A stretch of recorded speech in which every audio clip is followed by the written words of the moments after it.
Ever wonder how pros create endless professional looking text designs effortlessly? Well, in today's video, we're going to learn how. Hey everyone, it's time for another exciting design tutorial. Today, I'll walk you through creating this stunning design right here in Canva, whether you're using the free or paid version. I'll also share the typography I use as an example, plus the exact prompt that got ChatGPT to help me generate the text for my designs. Along the way, you'll pick up tips and tricks to scale your creations and meet the needs of your customers. Feel free to pause the video, open up Canva and ChatGPT to follow along. Are you ready? Let's head over to my PC and get started. Let's go. Okay, so welcome to my computer screen, and as you can see here, I'm currently on Canva. What I did on the home page was I clicked on the custom size button, which opened up the window that you're seeing here at the moment. And what you want to do, if you haven't done it before, you want to make sure that you key in the appropriate canvas size for the print-on-demand designs, which is 4500 pixels by 5400 pixels. I already have it over here because I've actually created designs in the past. So by default, I get, the button over here. But if it's your first time, just click in 4500 as the width. Hit the tab button to go to the next field, 5400, and make sure that the units is slated to px, which is pixels. Once you have that all keyed in, just click create a new design, and Canva will open up the canvas size. Now, what you want to do, the first thing, what I always enjoy doing, is making sure that the canvas color that I'll be working on is going to be black, so that I will know what my design is going to look like on a black t-shirt. Okay, so we're just going to click anywhere on the canvas size. We'll click on the background color button here, and then we're going to choose black from the default color section. And there you go, we have it. Now, as per the YouTube thumbnail, Professional What, I thought that I was going to show you how you can go about creating some humorous designs, typography designs, something very simple, nothing too dramatically complex, so that you can get a number of designs up and running, and designs that will stand the test of time. They're not dated, but they can be purchased at any time of the year. And they make great gifts for birthdays, graduations, Christmas, what have you, particularly if the person who is going to be receiving this t-shirt or on a mug or whatever, the print-on-demand item this design is ordered on, falls within that category. Well, it's going to bring about a lot of laughter and a lot of good times for the recipient, and obviously for the person gifting that design to the person.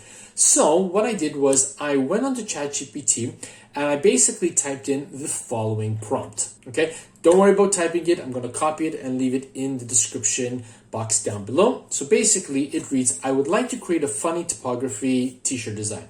I saw something that inspired me that read, professional crop duster. You may not see me, but you'll know I was there. Keeping the word professional in the design, I would like for you to suggest 10 other occupations with a funny blurb of no more than 11 words to follow. I would also like for you to present the information in a table according to the following specifications. And then obviously I specified what the columns I wanted to have and the headings for each of the columns. Now this is going to be very, very important later on in the game when I'm actually creating and scaling these particular designs. So again, don't worry if you haven't already taken a screenshot of the prompt. I'm going to have a copy of it in the description box down below. So after ChatGPT worked its magic and churned out a table for me, it looked like this. Okay? So as you can see here, we've got the table, and I also specified in the prompt that I wanted ChatGPT to give me everything in capital letters. That's extremely important to save on a lot of modifying at a later stage in the design process game. Okay, so as you can see, we got the first column, professional, status, occupation, second, the humorous blurb in the third column, and then 3 different items in the appropriate checklist. And they're all pertinent to the particular profession. So for example, we look at the first one, professional napper. I dream big, just not while awake. Item list number 1, nap for 5 more minutes. Number 2, snooze all day. And number 3, rise and shine tomorrow. So they've got a bit of a comical nature to them. And obviously they're relatable to this status occupation. And again, if you don't like the 10 that ChatGPT gives you, you can always ask it to regenerate more. I wouldn't ask it to generate more than 10 at one go, so that obviously it will be more manageable when you're creating your designs. Okay, so I have that as a table.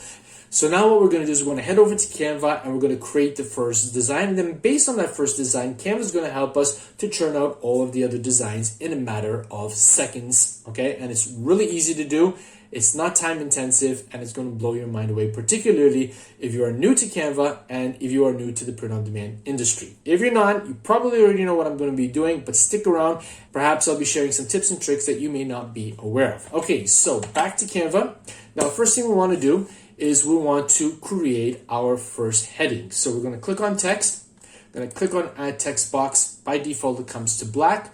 We'll change the text color to white, and let's pump up the size up to, I don't know, 560. Okay, now don't worry about the fact that, you've got all of this garbled text over here. We're going to double click Control A or Command A to select it all, and turning on the caps lock, I'm going to type in the word professional.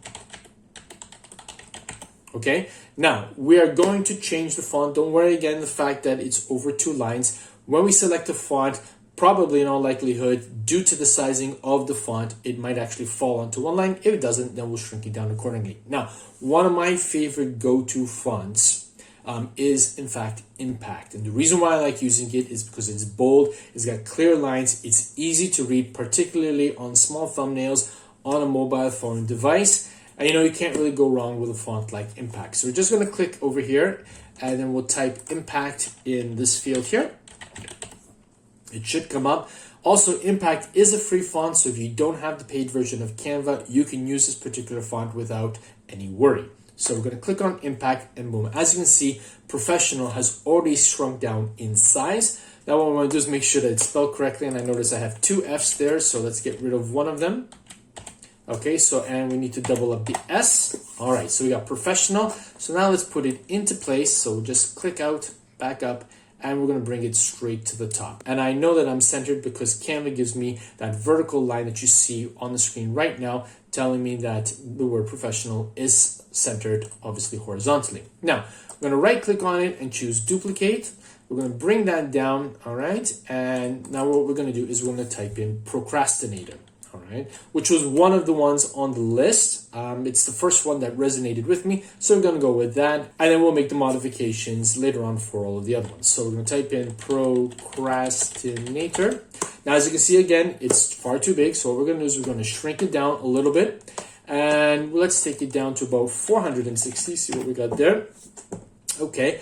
What we want to try to do is we want to try and make sure that the second word is going to be sort of in alignment with the top heading. So let's just shrink it down a little bit more.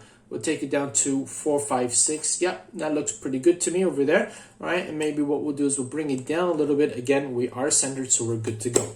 Now, the next thing we want to do is we want to create our humorous blurb. And this blurb is going to appear at the bottom of the design so that we get a nice rectangular shaped design. Okay, it's nice and balanced. And in the middle, we're going to put our checklist items, and we'll add a little bit of color to it as well to make it stand out. So again, what we're going to do is just going to right click, click on duplicate.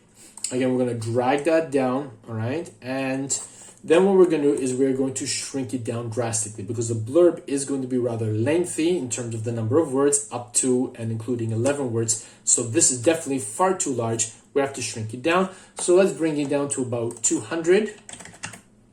Okay.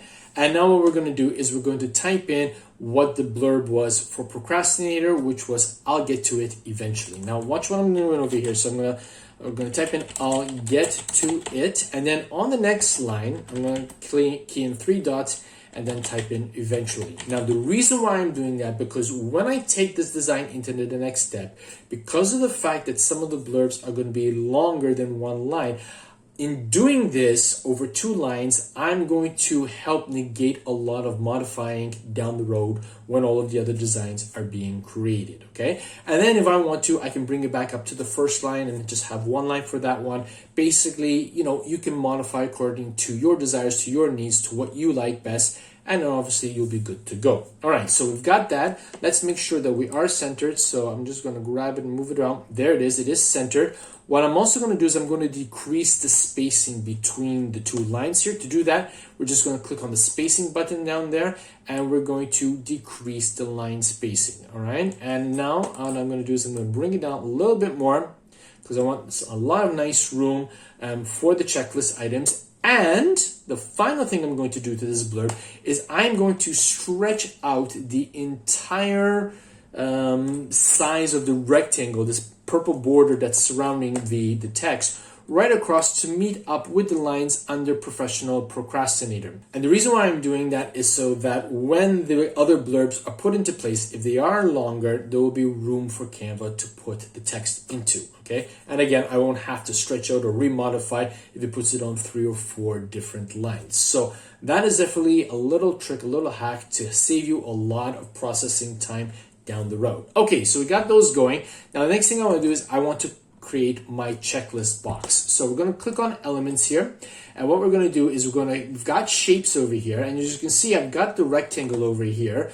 If you don't, you just click on see all, and then you obviously scroll down till you find it. So we're going to click on shapes, all right, and it's appearing in blue. So what we want to do is we want to change it to black in terms of color, and then what we're going to do is we're going to click on this border style icon.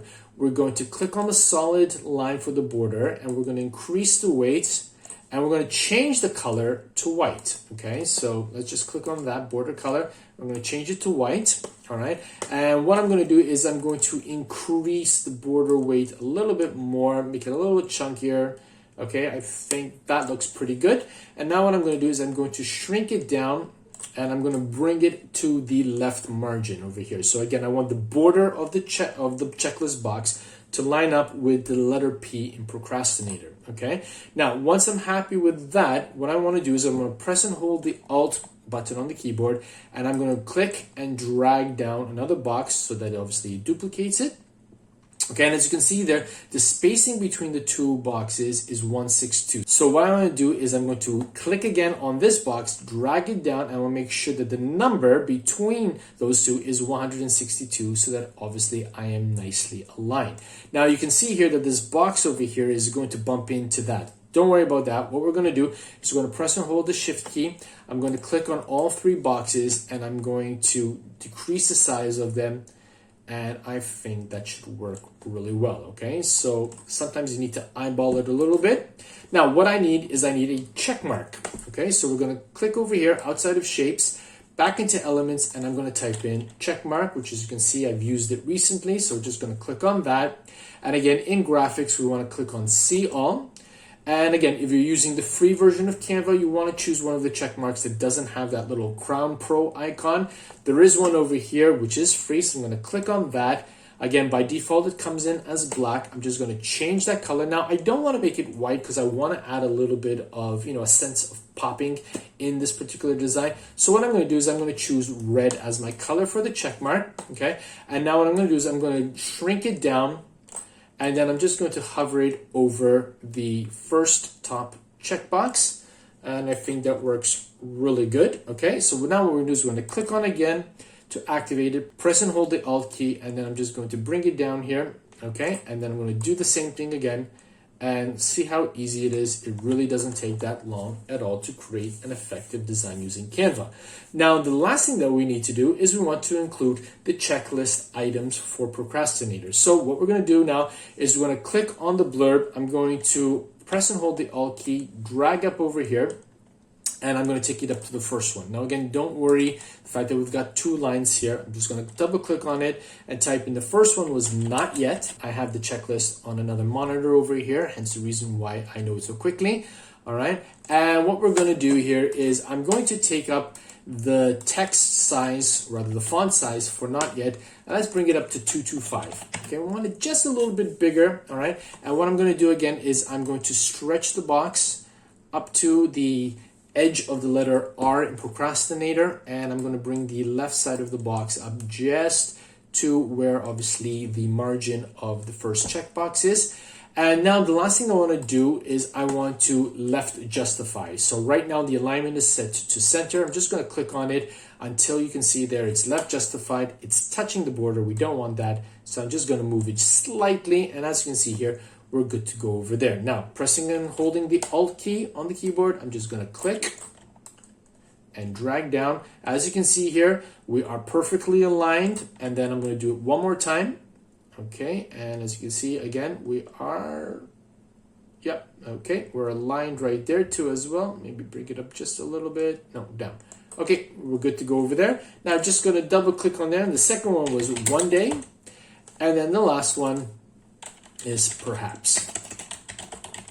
So professional procrastinator, not yet, one day, perhaps, all with a check mark over there to obviously show that, these are qualities that a procrastinator likes to live by. And then I'll get to it eventually. Okay, so now once we have the design layout ready, it's time to create multiple versions of it. Okay, so here we are back on ChatGPT. This is the table. Now what we want to do is we want to copy just the title headings for each of the columns, just as you can see there, I've done here. So we're going to right click and choose copy. Now we'll go back to Canva, and what we're going to do is in the app section, we're going to look for the bulk create app. So if you haven't used it before, in the search Canva apps, you're just going to type in bulk create and then hit enter. And then obviously it will appear, there it is, bulk create. You want to click on that. Okay, and now down at the bottom it says enter data manually. So we're going to click on that. The first thing that we want to do is we want to clear the table that already appears by default. So we're going to clear the table, and then in this row here where there's the letter T, I'm going to right click and choose paste. So now we have our entire column headings already imported, or rather placed into Canva. We're going to go back to ChatGPT, and now I'm going to copy all the information in the second row all the way down to the final row. We're going to right click, choose copy, go back to Canva, and in cell number 1 over here, we're going to click on that. We're going to right click and choose paste. Okay, so now all of the information that ChatGPT provided us in the table has now been embedded into Canva so that we can actually use this information to create duplicate designs of the first one in a matter of seconds. So we're going to click on done here. Okay, now as you can see here, Canva has given us the window here to connect data to your elements, and it's now time to connect each element in the design to those particular fields so that we will be able to instruct Canva where to make the necessary changes. So even though professional is going to remain the same in each of the designs, we do need to tag it, because if you don't, then more often than not there'll be a mess up, and we don't want that. We want everything to be, categorized nicely. So we're going to right click on professional, and just down midway you see connect data. So we're going to click on that, and then all you need to do is just click on professional. So now that particular aspect of the design is linked to professional. And as you can see here, professional turned a light purplish color. We're going to do the same thing now to procrastinators. We're going to click on that. We're going to right click on it, connect data, and then we're going to connect it to status occupation. Okay. Now we're going to do the blur because that's number 3. So further down below, we're going to click on it, right click, choose connect data, and then we're going to click on humorous blur. And then obviously the same thing holds true for the checklist. So right click, choose connect data, checklist item 1, click, right click, connect data, item 2, click, right click, connect data, and then item 3. So now all of the components that need to have some kind of changes or whatnot have been connected to the respective data fields. And then the only thing that we need to do is to click on continue. Now, as you can see here, Canva has given us all 10 of the changes that are going to happen. But remember, professional procrastinator was already in the list. I just took that off the top of my head. It is toggled here. It's number 4. I don't want it to create another copy of it, so I'm just going to turn off that one. And now Canva will ignore it, and it will just give me 9 other designs. Once I'm happy, once I'm ready, all I need to do is click on generate 9 designs and wait for Canva to start working and create the designs accordingly. As you'll notice, it created a new tab, and now it has listed them one by one underneath each other with 9 different canvas pages. Okay, so there we go, professional napper.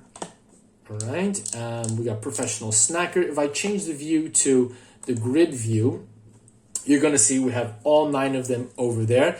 They all look great. Now, the only thing that I need to do is basically go into a couple of them and maybe just do a few minor tweaks to them, maybe resize the font size if I want to have the entire text to fit on one line, or if I want to decrease the amount of spacing. Let's take a professional rumor monger. So we're just going to double click on that. As you can see here, I can't afford to bring it up. So I'm going to hold the shift key and then press on the up arrow key, and that's going to bring it up a little bit. I don't even need to put it on one line.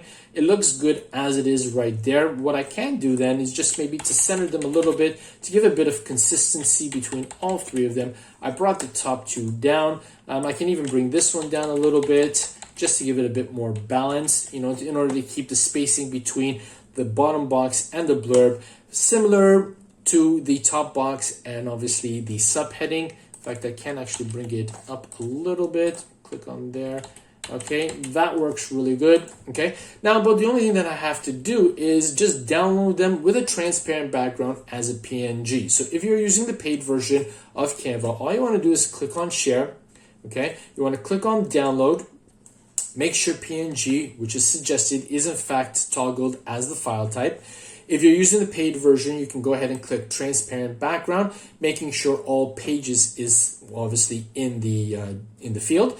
If you just want one or particular pages, just double click on that and just key in the pages that you want it to download. All right, and then you can just click on download, which I'm going to do, and obviously Canva will start downloading with a transparent background. If you do not have the paid version of Canva, you can download it with the black background, and then you can go into a platform like Recraft, for example, and bring it in, or remove BG, and just basically click on it to remove the background, to toggle the black, and obviously the background will be removed, and then you can download it. Again, make sure you download it as a PNG, because if you don't, some platforms give you the option of downloading as a JPEG. If you download it as a JPEG, it's going to give you the black background back again, or another colored background, and you'll be back to square one. So you always want to make sure that you download with a transparent background, whatever platform that you're using, and then basically you are good to go in terms of uploading these designs to your respective print-on-demand marketplaces, shops, whether it's Shopify, Amazon, TeePublic, or what have you. And then obviously make sure that you key in an appropriate title, the tags, and a great description with an upsell, so that you can encourage people not only to buy the design on the t-shirt, but hey, maybe even on a mug or any of the other print-on-demand items that are available in your shop for them to consider, particularly now during this busy time of the year when we are in the fourth quarter. You want to maximize sales. You want to affect the psychology of your customers to buy as many of these particular designs on as many products as you can get them to buy, so that you will obviously land more sales and then obviously make more revenue. So I certainly hope that you enjoyed this video. If you did, if you got something out of it, if you got some value out of it, do me a favor, smash that like button. If you're new to the channel, consider clicking on the subscribe button and turning on the bell notification icon, so you'll be informed each and every time I upload a new video to my channel. And now I want to invite you to click on the thumbnail that has just appeared on your screen right now, bent on helping you to reach more success with your print-on-demand business. Thanks for watching. I'll see you there.